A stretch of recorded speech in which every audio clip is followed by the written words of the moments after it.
Hello everyone and welcome back to our YouTube channel Savvy Forensics. So friends, आज हम बात करने वाले हैं टॉक्सिकोलॉजी की। जैसे मैंने आपको बताया था कि ऑल्टरनेट वीक पर चलेगा आपका डॉक्यूमेंट्स एंड आपका टॉक्सिकोलॉजी। ठीक है, सो आपका डॉक्यूमेंट्स का 1 वीक कंप्लीट हो चुका था एंड ये नेक्स्ट वीक है। तो यहाँ पर इस वाले पूरे वीक में हम बात करेंगे टॉक्सिकोलॉजी की। एंड टॉक्सिकोलॉजी का ये आपका 6th पार्ट है, जहाँ पर हम बात करेंगे आपका एक्शन ऑफ पॉइजन के बारे में। इससे पहले हमने देखा था कि पॉइजनिंग क्या होती है, उसके कितने टाइप्स होते हैं एंड यहाँ पर हम देखेंगे जो आपके अलग अलग पॉइजन होते हैं वो किस किस टाइप का एक्शन आपकी बॉडी पर दिखाते हैं। ठीक है, तो चलिए स्टार्ट कर लेते हैं हम अपने आज के टॉपिक को एंड देख लेते हैं एक्शन ऑफ पॉइजन्स के बारे में। सो बेसिकली जो आपके पॉइजन्स होते हैं उनका जो एक्शन होता है आपकी बॉडी पर, जो अपना इफेक्ट शो करने का एक तरीका होता है, उसको हम 4 तरह से यहाँ पे क्लासिफाई कर सकते हैं। पहला होता है आपका लोकल एक्शन, सेकेंड है रिमोट एक्शन, थर्ड है आपका local and remote combined action and fourth होता है आपका जनरल एक्शन। ठीक है, ये जो आपका रिमोट एक्शन होता है इसको हम सिस्टमैटिक एक्शन भी कहते हैं, क्योंकि ये आपका अलग अलग सिस्टम्स पर भी इफेक्ट शो करता है, तो इस वजह से इसको हम सिस्टमैटिक एक्शन भी कहते हैं।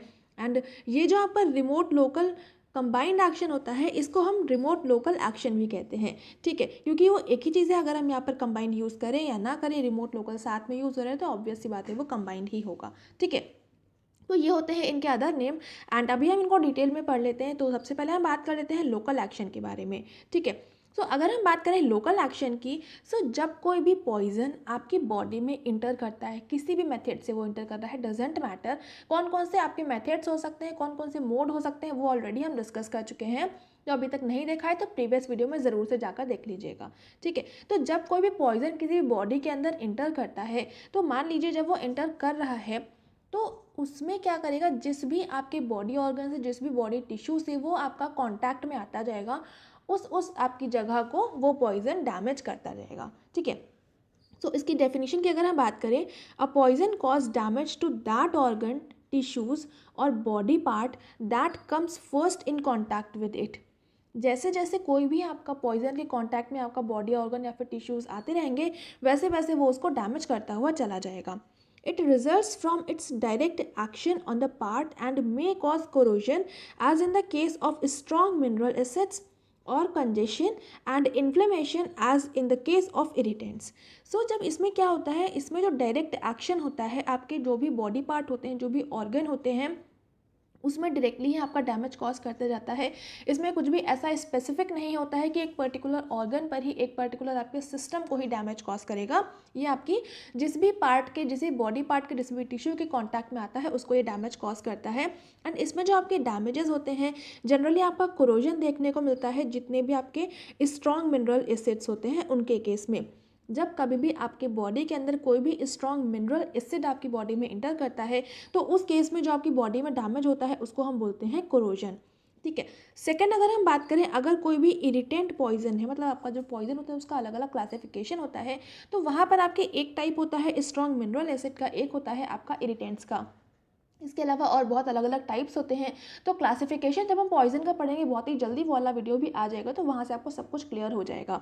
ठीक है, तो जब कभी भी आपकी बॉडी के अंदर कोई भी इरिटेंट पॉइजन इंटर करता है तो उसकी वजह से कंजेशन या फिर इन्फ्लेमेशन होता है, ये आपके डैमेजेस कॉज करते हैं इरिटेंट्स वाले पॉइजन्स। ठीक है, इस तरह के जो पॉइजन्स होते हैं जनरली आपके ग्रॉस नेकेड आई चेंजेस देखने को मिलते हैं, मतलब इसमें जितने भी आपकी बॉडी में चेंजेस देखने को मिलते हैं, जितना भी डैमेज होता है वो सारा का सारा आप नेकेड आइज से देख सकते हैं, क्योंकि इस तरह का जो डैमेज होता है, जितने भी आपके स्ट्रॉन्ग मिनरल एसिड्स होते हैं, इरिटेंट्स होते हैं, बहुत ही ज़्यादा आपकी बॉडी को डैमेज कॉज करते हैं, तो इस वजह से आप उनको नेकेड आइज से देख सकते हैं। ठीक है, नेकेड आई से का मतलब ये है कि जब किसी का भी पोस्टमार्टम होता है तो वहाँ पर आपको उसकी बॉडी के अंदर जो उसकी बॉडी ऑर्गन्स होते हैं, तो उसमें आपको नेकेड आई से ये जो पॉइजन का इफेक्ट होता है, नेगेटिव इफेक्ट होता है, जितना भी डैमेज कॉज किया हुआ होता है वो सारा का सारा आपको देखने को मिलता है। ठीक है, तो अगर हम लोकल एक्शन के कुछ हम एग्जांपल्स की बात करें, तो यहाँ पर आपके सल्फ्यूरिक एसिड है या फिर नाइट्रिक एसिड है, ये आपके बेसिकली स्ट्रॉन्ग मिनरल एसिड्स होते हैं जो आपके लोकल एक्शन वाले एक्शन कॉज करते हैं। ठीक है, सो आई होप लोकल एक्शन आपको यहाँ से समझ में आ गया होगा। इसके बाद में अभी हम आगे मूव करते हैं एंड यहाँ पर हम बात कर लेते हैं जो आपके रिमोट एक्शन होते हैं उनके बारे में। सो जो आपके रिमोट एक्शन होते हैं उसके बारे में मैंने आपको पहले बताया था, also known as systematic action. इनको हम सिस्टमैटिक एक्शन भी कहते हैं। तो ये काफ़ी इंपॉर्टेंट हो जाता है बिकॉज जितने भी अदर नेम्स होते हैं वो आपके एग्जाम पॉइंट ऑफ व्यू से बहुत इंपॉर्टेंट होते हैं, ठीक है। तो ये आपके सिस्टमैटिक एक्शन भी कहते हैं। इसको सिस्टमैटिक एक्शन क्यों कहते हैं ये जानना बहुत इंपॉर्टेंट है, ठीक है। तो जब कोई भी पॉइज़न आपकी बॉडी में इंटर करता है तो हमने समझा था जो लोकल एक्शन होता है तो उसमें जिस भी बॉडी पार्ट से आपका वो पॉइज़न कांटेक्ट में आता है उसको डैमेज करता है। लेकिन यहाँ पर ऐसा बिल्कुल भी नहीं होता है। यहाँ पर क्या होता है, जब कोई भी पॉइज़न आपकी बॉडी में इंटर करता है देन उसका पूरा एब्जॉर्प्शन होता है। उसके बाद में एब्जॉर्प्शन के बाद में वो जो पॉइज़न होता है किसी एक पर्टिकुलर ऑर्गन सिस्टम को ही वो डैमेज कॉज करता है। तो इस तरह के जो पॉइज़न के एक्शंस होते हैं उसको हम बोलते हैं रिमोट एक्शन। एंड क्योंकि यहाँ पर किसी एक पर्टिकुलर सिस्टम पर ही यहाँ पर डैमेज कॉज होता है, किसी एक ऑर्गन सिस्टम पर ही डैमेज कॉज होता है, इसी वजह से इसको हम सिस्टमैटिक एक्शन भी कहते हैं, ठीक है। तो यहाँ पर क्या है, it is due to absorption of the poison into the system, it may be either specific or non specific. जो आपके यहाँ पर वाले जो पॉइजन होते हैं वो उतना ज़्यादा हार्श नहीं होते हैं कि आप डायरेक्टली, आप जैसे कोई भी पॉइजन आपकी बॉडी में इंटर किया तो डायरेक्टली जिस भी बॉडी के कांटेक्ट में आया तो उसको उसने डैमेज कॉज किया। यहाँ पर ऐसा नहीं होता है। यहाँ पर जो आपके पॉइजन होते हैं वो आपकी बॉडी के जो ब्लड सर्कुलेशन होता है उसमें एब्जॉर्ब हो जाते हैं। उसके बाद में ये जो होते हैं किसी एक पर्टिकुलर ऑर्गन या फिर ऑर्गन सिस्टम को ही डैमेज कॉज करते हैं। अभी यहाँ पर भी आपकी दो कंडीशन हो सकती हैं, या तो वो स्पेसिफिक होगा या तो वो नॉन स्पेसिफिक होगा, ठीक है। तो यहाँ पर स्पेसिफिक एंड नॉन स्पेसिफिक का क्या मतलब है इसको भी हम समझ लेते हैं। तो यहाँ पर अगर हम स्पेसिफिक एक्शन की बात करें तो ये बेसिकली डिपेंड करते हैं किसी एक सर्टेन ऑर्गन या फिर ऑर्गन सिस्टम पर।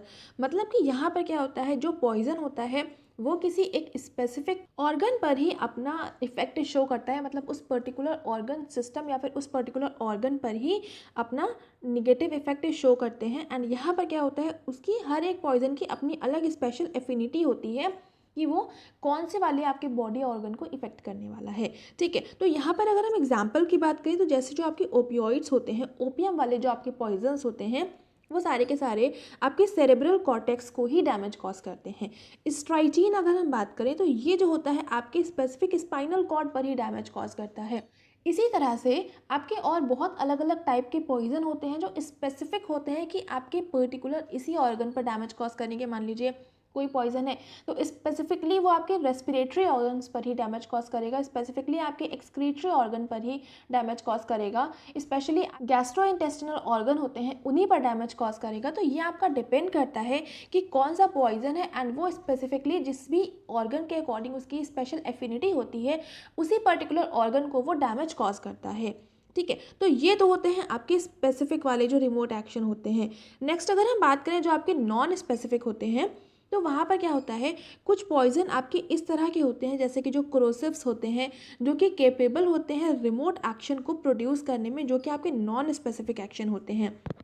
ये आपका रिमोट एक्शन होते हुए भी नॉन स्पेसिफिक होता है। मतलब रिमोट एक्शन तो है लेकिन यहाँ पर क्या है, आप इसमें ये फिक्स है कि ये पर्टिकुलरली यही बॉडी में डैमेज कॉज करेगा, लेकिन ये फिक्स नहीं होता है यहाँ पर कि इसमें आपका पर्टिकुलरली इसी ऑर्गन सिस्टम को या पर्टिकुलरली इसी ऑर्गन को ये वाला पॉइजन डैमेज कॉज करने वाला है, ठीक है। तो इस तरह के जो आपके पॉइजन्स होते हैं ये आपके नॉन स्पेसिफिक एक्शन का जो एक्शन शो करते हैं वो होते हैं। तो यहाँ पर जो आपके नॉन स्पेसिफिक एक्शन शो करने वाले पॉइजन्स होते हैं, जैसे यहाँ पर जो डैमेज कॉज करते हैं वो होते हैं शॉक। कई बार क्या होता है, अचानक से किसी को हार्ट अटैक आ जाता है, अचानक से कोई शॉक लग जाता है जिसकी वजह से उसकी इंस्टेंटली डेथ हो जाती है। तो वो आपके अलग अलग तरह के पॉइजन्स होते हैं जिस पे वो चीज़ डिपेंड करती है। तो यहाँ पर आपके इस तरह के जो एक्शन शो करने वाले होते हैं ये आपके होते हैं नॉन स्पेसिफिक। तो रिमोट एक्शन का मतलब है किसी एक स्पेसिफिक ऑर्गन या फिर आपकी बॉडी में एक पर्टिकुलर डैमेज कॉज करने वाले जो एक्शंस होते हैं वो आपके रिमोट एक्शन वाले पॉइजन्स होते हैं। रिमोट एक्शन को भी हम दो में क्लासिफाई करते हैं, specific and non specific. Specific का मतलब है पर्टिकुलरली इसी ऑर्गन पे, इसी ऑर्गन सिस्टम पर आपका डैमेज वो कॉज करेगा। नॉन स्पेसिफिक का मतलब होता है ऑर्गन या ऑर्गन सिस्टम डिफाइन नहीं है लेकिन ये डिफाइन है कि वो कौन सा आपका इफेक्ट शो करने वाला है, क्या आपके बॉडी में डैमेज वो कॉज करेगा, ठीक है। तो यहाँ पर इस एक सबसे जो इम्पॉर्टेंट होता है वो यही होता है कि ये इस तरह के जो आपके पॉइजन्स होते हैं ये शॉक डेवलप करते हैं। ये इंस्टेंटली आपकी बॉडी में आपका जो नर्वस सिस्टम होता है, आपके जो बॉडी ऑर्गन्स होते हैं, उसमें अचानक से शॉक क्रिएट करते हैं, जिसकी वजह से किसी भी इंडिविजुअल की इंस्टेंटली डेथ भी हो सकती है। ठीक है, तो ये होते हैं आपके रिमोट एक्शंस। इस तरह के जो पॉइजन्स होते हैं वो रिमोट एक्शन शो करते हैं। एंड अभी हम आगे मूव करते हैं एंड यहाँ पर हम बात कर लेते हैं जो आपके रिमोट लोकल कंबाइंड एक्शन होते हैं। ठीक है, सो यहाँ पर क्या होता है, जो आपके रिमोट लोकल कंबाइंड एक्शन होते हैं, इसको हम रिमोट लोकल एक्शन भी कह सकते हैं, क्योंकि दोनों सेम चीज़ है, उससे उतना ज़्यादा कुछ फ़र्क नहीं पड़ता है, तो ये आपको पता होना चाहिए। उसके अलावा इस तरह के जो पॉइजन होते हैं, इनके पास कैपेसिटी होती है लोकली एंड सिस्टमैटिकली दोनों तरह से एक्ट करने की। मतलब यहाँ पर क्या होता है, आपके स्पेसिफिक एक ऑर्गन पर भी डैमेज कॉज होता है एंड साथ में जिस भी बॉडी कांटेक्ट में आता है, जिस भी आपके बॉडी टिश्यूज़ या बॉडी ऑर्गन्स के कांटेक्ट में आता है, उसको भी डैमेज कॉज करता है। मतलब यहाँ पे दोनों चीज़ें होती हैं, आपकी बॉडी में एब्जॉर्प्शन भी होता है इस तरह का एंड सर्कुलेटरी मोशन के थ्रू जो भी पर्टिकुलर ऑर्गन पे वो उसको डैमेज कॉज करना होता है, वहाँ तक पहुँच के उस पर्टिकुलर ऑर्गन को भी डैमेज कॉज करेगा। एंड साथ में जिस भी आपके रूट से होता हुआ आपकी बॉडी में इंटर करता है, वो पूरे के पूरे रूट को भी डैमेज कॉज करता है। मतलब जिस भी पार्ट के कॉन्टैक्ट में आता है, उस पार्ट को भी वो डैमेज कॉज करता है। ठीक है, तो यहाँ पर क्या होता है, they have a locally irritant action on the tissues when they come in contact for some time and a remote action on parenchymatous organs after absorption। मतलब यहाँ पर क्या होता है, जो लोकल इरिटेंट एक्शन होता है वो आपके टिश्यूज़ पर देखने को मिलता है। मतलब जिस भी टिश्यू के कांटेक्ट में आएगा उसको वो डैमेज कॉज करेगा। और जो आपका यहाँ पर रिमोट एक्शन होता है, ये आपका स्पेशली जो आपकी पैरेनकाइमेटस ऑर्गन्स होते हैं उन्हीं पर डैमेज कॉज करता है, लेकिन एब्जॉर्प्शन के बाद में। ठीक है, तो ये एक बहुत बड़ा डिफरेंस है आपका रिमोट एंड लोकल एक्शन में, कि जो आपके रिमोट एक्शंस होते हैं, अगर हम सिर्फ रिमोट एक्शंस की बात करें, वो सारे एक्शंस आपको जो पॉइजन है उसके एब्जॉर्प्शन के बाद में ही आपको उसका निगेटिव इफेक्ट देखने को मिलते हैं। अगर हम लोकल एक्शन की बात करें तो वहाँ पर एब्जॉर्प्शन कंपलसरी नहीं होता है। ठीक है, अभी अगर हम बात करें रिमोट लोकल कंबाइंड एक्शन की, तो यहाँ पर आपको दोनों चीज़ें साइमल्टेनियसली देखने को मिलती हैं। मतलब जिस भी बॉडी टिश्यू के कांटेक्ट में आएगा उसको भी वो डैमेज कॉज करेगा बिना एब्जॉर्प्शन के, एंड एब्जॉर्प्शन होने के बाद में वो किसी एक पर्टिकुलर ऑर्गन या फिर पर्टिकुलर ऑर्गन सिस्टम को भी डैमेज कॉज करेगा। ठीक है, तो ये आपका होता है रिमोट लोकल कंबाइंड एक्शन में। एंड इसके अगर हम एग्जाम्पल की बात करें तो इसका बेस्ट एग्जाम्पल होता है ऑक्जेलिक एसिड। एंड ऐसा नहीं है कि सिर्फ यही एक एग्जाम्पल है, इस तरह से और बहुत सारे एग्जाम्पल्स हो सकते हैं। तो क्या क्या एग्जाम्पल्स हो सकते हैं, वो जब हम एक एक करके हर एक पॉइजन को समझेंगे तो वहाँ पर इस चीज़ को हम वहाँ पर कवर करते हुए चलेंगे। ठीक है, सो आई होप यहाँ तक आपको तीनों चीज़ें बहुत ही अच्छे से क्लियर हो गई होंगी। तीनों में डिफ्रेंशिएट करना बहुत ही इंपॉर्टेंट होता है, क्योंकि अगर यहाँ से आपके एग्जाम में क्वेश्चन आ गया एंड आपको प्रॉपर डिफरेंस नहीं पता है, तो वहाँ पर आप इस क्वेश्चन का जो आंसर है वो ओवर कॉन्फिडेंस में गलत भी करके आ सकते हैं। तो इस वजह से तीनों में डिफरेंस प्रॉपरली पता होना बहुत इंपॉर्टेंट होता है। ठीक है, तो यहाँ तक हो गया एंड अभी हम आगे मूव करते हैं एंड यहाँ पर हम बात कर लेते हैं आपके लास्ट वन, जो कि है जनरल एक्शन। जनरल एक्शन का मतलब होता है it results when the absorbed poison evokes response from a wide variety of tissues beyond the limits of 1 और 2 सिस्टम्स। यहाँ पर क्या होता है, यहाँ पर जो आपके रिमोट एक्शन थे वहाँ पर एब्जॉर्प्शन के बाद किसी एक पर्टिकुलर ऑर्गन पे डैमेज कॉज हो रहा था। लोकल एक्शन में क्या हो रहा था, एब्जॉर्प्शन नहीं हो रहा था, वो वैसे ही डैमेज कॉज कर रहा था। जनरल एक्शन में क्या होता है, एब्जॉर्प्शन होता है, एब्जॉर्प्शन होने के बाद में ही आपको डैमेज दिखने को मिलता है। लेकिन एब्जॉर्प्शन होने के बाद भी ऐसा नहीं है कि किसी एक पर्टिकुलर एक या दो ऑर्गन या फिर ऑर्गन सिस्टम पर डैमेज कॉज करेगा, ये आपकी पूरी बॉडी पर ही डैमेज कॉज करता है, लेकिन सिर्फ और सिर्फ एब्जॉर्प्शन होने के बाद में। जब भी इसका एब्जॉर्प्शन हो जाता है, आपके ब्लड सर्कुलेशन में आ जाता है, उसके बाद में ही इस तरह के पॉइजन्स जो होते हैं जनरल एक्शन शो करते हैं। ठीक है, तो यहाँ पर एग्जाम्पल की बात करें तो आपका आर्सेनिक है, लेड है, मर्करी है, बार्बिट्यूरेट्स हैं, पैराक्वेट है। तो ये इस तरह के कुछ एग्जाम्पल्स हैं, ये कुछ आपके पॉइजन्स हैं जो आपके जनरल एक्शन को शो करते हैं। ठीक है, सो इसके अलावा और बहुत सारे एग्जाम्पल्स हो सकते हैं, तो वो हम बाद में डिस्कस करेंगे जब हर एक पॉइजन को एक एक करके समझेंगे। ठीक है, सो आई होप यहाँ तक आपको समझ में आ गया होगा कि बेसिकली जो आपके पॉइजन्स होते हैं वो कितने टाइप के एक्शन शो कर सकते हैं आपकी बॉडी के ऊपर। एंड यहाँ से आपके काफ़ी सारे क्वेश्चंस बन सकते हैं, तो उसको बहुत अच्छे से समझ लीजिएगा कि क्या क्या आपका यहाँ से इंपॉर्टेंट है बेसिकली जो आपका remote local and remote local combined है, इन तीनों में डिफरेंस आपको पता होना बहुत ज़्यादा इंपॉर्टेंट होता है। एंड जनरल एक्शन जो है, जनरल में आप जनरल को और लोकल को दोनों को आप इंटरमिक्स कर सकते हो। तो दोनों में डिफरेंस बेसिक सा ये है कि जो आपके लोकल एक्शन होते हैं वो एब्जॉर्प्शन से पहले ही पूरी की पूरी जिस भी आपके बॉडी ऑर्गन बॉडी टिश्यू के कांटेक्ट में आएंगे उसको डैमेज करेंगे।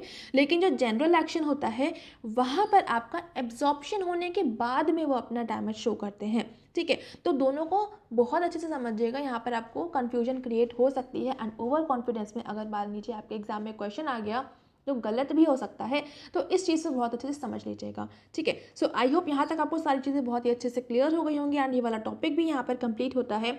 इसके बाद में हम बात करेंगे जो आपके एक्शंस होते हैं, तो वो आपके पॉइजन के जो एक्शंस होते हैं कौन कौन से वो फैक्टर होते हैं जो डिपेंड करते हैं आपके किस तरह का कितना ज़्यादा या कितना कम वो आपकी बॉडी को डैमेज कॉज करेगा। ठीक है, एंड आप हमें फॉलो कर सकते हैं हमारे Facebook page and Telegram channel पर। यहाँ पर आपको सारी की सारी जो PDFs होती हैं वो अवेलेबल हो जाएंगी, डॉक्यूमेंट्स की मैंने अभी तक आपको सेंड कर दी थी जो प्रीवियस अभी जो वीक गया था तो वहाँ पर।